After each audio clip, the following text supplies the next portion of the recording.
ગૃહમંત્રી સાહેબને અમે હાથ જોડીને નમ્ર અરજ કરીએ છીએ કે ગુજરાતની બેટી આજે બહુ જ ગંભીર સ્થિતિમાં છે। ગુજરાતની બેટીને આજે બહાર નીકળવાનું બહુ વિકટ થઈ ગયું છે। જો સરકાર કે તો આ સ્લોગનને આવા નરાધમો લાંછન લગાડે છે, તો આવા નરાધમોને કાયદેસર રીતે સજા કરવી જોઈએ અને જે કંઈ પણ યોગ્ય પગલાં લેવા જોઈએ તે લેવા નમ્ર। ઉના તાલુકાના વરસિંગપુર ગામે એક દીકરી પર દુષ્કર્મ થવા બાબતે યોગ્ય ન્યાય મળે તે બાબતે ઉના પ્રાંત કચેરી ખાતે આવેદનપત્ર આપવામાં આવ્યું।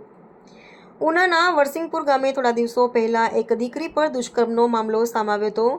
તે બાબતે ઉના પોલીસ સ્ટેશન ખાતે ફરિયાદ નોંધાઈ હતી। તે બાબતે પરિવારજનો અને ગ્રામજનો દ્વારા દીકરીને એક નરાધમ દ્વારા લગ્નની લાલચ આપી ઉપાડી જઈ અને તેના પર ગેંગરેપ થયાનો ઉલ્લેખ ફરિયાદમાં હોવાથી તેને લગત કલમો નોંધી અને આરોપીઓને પકડી કાયદેસરની કાર્યવાહી કરવામાં આવી અને ફાંસી આપવામાં આવે, જેથી આવો બનાવ બીજી કોઈ દીકરી પર ન બને તેવી માંગ સાથે ઉના પ્રાંત કચેરી અને ઉના વિભાગ ડીવાયએસપી કચેરી ખાતે આવેદનપત્ર આપવામાં આવ્યું।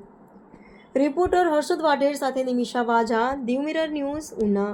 તાલુકાના વરસિંગપુર ગામે એક દીકરી ઉપર દુષ્કર્મ આચરિત અને તેની ઉપર બળાત્કારની જે બનાવ હતો અને તેના દ્વારા તેના આઘાતથી તેના દ્વારા દવા પીવામાં આવી હતી, દવા ગટગટાવવામાં આવી હતી અને ત્યારબાદ એને એક હોસ્પિટલ લઈ જતા તેમનું મૃત્યુ થયું હતું। તે જ બાબતે આજે ઉના પોલીસ સ્ટેશનમાં ફરિયાદ પણ નોંધાઈ છે।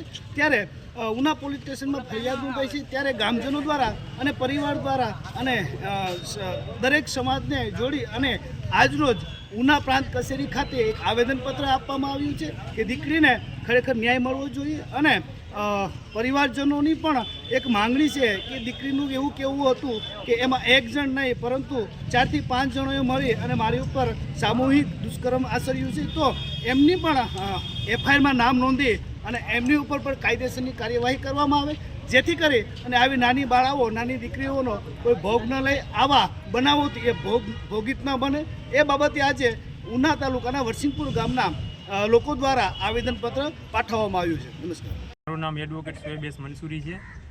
આજ રોજ અમે આ પ્રાંત કચેરીમાં આવેદનપત્ર દેવા માટે આવ્યા છીએ। પૂરા ગામજનો આવ્યા છે। જે છોકરીએ જે આ પગલું ભર્યું છે દવા પીવાનું, કેમ કે અજાણ્યો માણસ કોઈ એને ઘરેથી લઈ ગયો હતો ને 4-5 જણા એની ઉપર દુષ્કર્મ આચર્યું, તે બાબતેથી તે છોકરીએ દવા ગટગટાવી છે, જેથી અમે ફરિયાદ પણ આપેલી છે ઉના પોલીસ સ્ટેશનમાં, પણ આજ દિન સુધી કોઈ આરોપીની અટકાયત કરવામાં આવી નથી। તેના કારણે અમે આ પ્રાંત કચેરીમાં આવેદનપત્ર આપ્યું છે।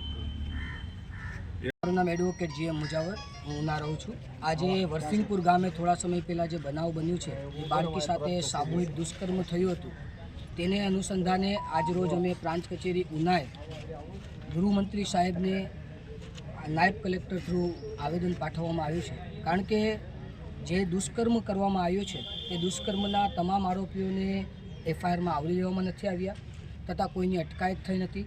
તંત્ર હજી સૂતેલું છે, કોઈ અટકાયત કે કોઈ પણ કાયદેસરના પગલાં લીધેલા નથી, જેની કારણે દુષ્કર્મ થનાર ભોગ બનનાર દીકરીને તથા તેના પરિવારને યોગ્ય ન્યાય મળે અને ન્યાયિક પ્રક્રિયા તથા ન્યાયિક પ્રક્રિયા જળવાઈ રહે અને ભવિષ્યમાં કોઈ આવું બનાવ ન બને અને કોઈ બાળકીનું જીવન ન દુભાય કે જીવન ન ટૂંકાય, તેને ધ્યાનમાં લઈ આજરોજ અમે આ આવેદનપત્ર નાયબ કલેક્ટર શ્રી ઉનાને પાઠવ્યું છે અને અમે આશા રાખીએ છીએ કે પીડિતાના પરિવારને યોગ્ય ન્યાય મળશે।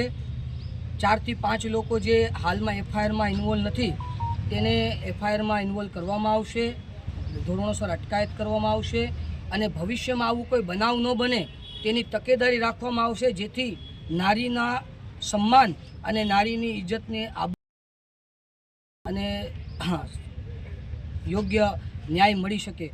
ભવિષ્યમાં આવું બનાવ ન બને અને ભવિષ્યમાં આવનારા સમયમાં કોઈ પણ નારી સ્વાભિમાન અને કંધાતે કંધો મેળવી અને ચાલે એવી આશા અને અરજથી અમે આજે અહીંયા ભેગા થયા છે। જય હિન્દ, જય ભારત। દીવ મિરર ન્યૂઝ આખા ગુજરાતમાં ફેલાયેલી એક એવી ન્યૂઝ ચેનલ કે જે ખૂણે ખૂણેથી લોકોને મનની વાત, અલગ અલગ પ્રકારના સમાચારો દર્શકો સુધી પહોંચાડતા હોય છે। એટલે આ દીવ મિરર ન્યૂઝ ચેનલને હું ખૂબ ખૂબ અભિનંદન આપું છું, ખૂબ ખૂબ શુભેચ્છાઓ પાઠવું છું અને આપ સૌને કહું છું કે આ ચેનલને તમે લોકો સબસ્ક્રાઈબ કરો અને શેર કરો આપણા ગુજરાતને અને આપણી ગુજરાતી ભાષાને આગળ વધારો. જય જય ગરવી ગુજરાત. હાય, હું છું ક્રુઝિન સિંઘાનિયા. આપની આસપાસના સત્ય સમાચાર જાણવા માટે જોતા રહો દીવ મિરર ન્યૂઝ અને હા, લાઈક અને સબસ્ક્રાઇબ કરવાનું ભૂલતા નહીં. Thank you.